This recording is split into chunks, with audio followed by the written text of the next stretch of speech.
माँ की ममता। एक छोटे से कस्बे में समीर नाम का एक लड़का रहता था। बचपन में ही पिता की मृत्यु हो जाने के कारण परिवार की आर्थिक स्थिति बड़ी दयनीय थी। समीर की माँ कुछ पढ़ी लिखी ज़रूर थी, लेकिन उतनी पढ़ाई से नौकरी कहाँ मिलने वाली थी। सो घर घर बर्तन माँज कर और सिलाई बुनाई का काम करके किसी तरह अपने बच्चे को पढ़ा लिखा रही थी।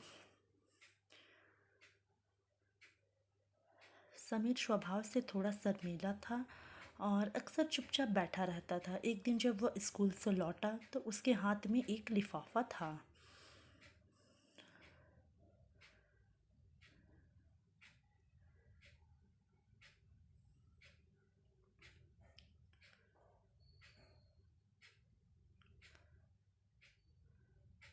उसने माँ को लिफाफा पकड़ाते हुए कहा, माँ, मास्टर साहब ने तुम्हारे लिए चिट्ठी भेजी है, ज़रा देखो तो इसमें क्या लिखा है।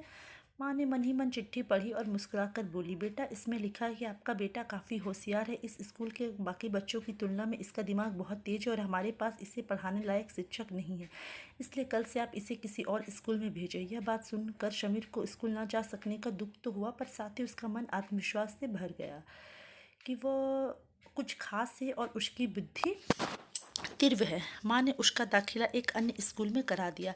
समय बीतने लगा। समीर ने खूब मेहनत से पढ़ाई की। आगे चलकर उसने सिविल सर्विसेज परीक्षा भी पास की और आईएएस ऑफिसर बन गया।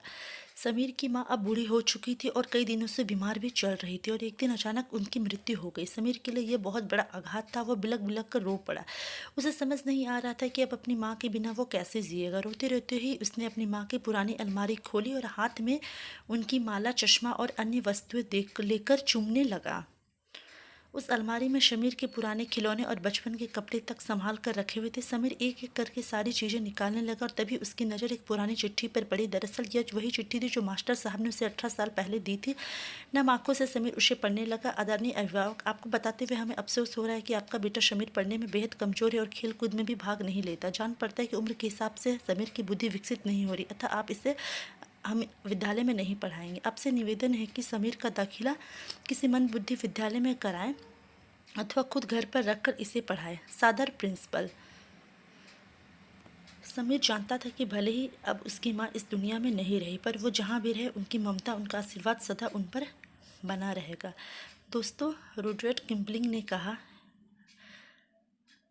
है कि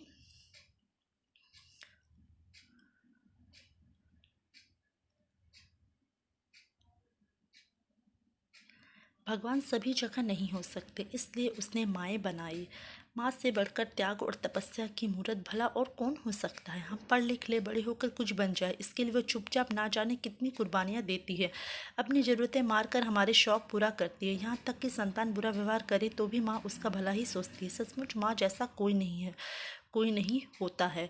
तो फ्रेंड्स, कैसा लगा यह स्टोरी बताइएगा, और अच्छा लगा होगा तो एक लाइक ज़रूर कीजिएगा। और अगर आप चैनल में नए हैं तो चैनल को सब्सक्राइब करना ना भूलें। मिलते हैं नेक्स्ट स्टोरी ब्लॉग में। चलिए, बाय बाय, टेक केयर।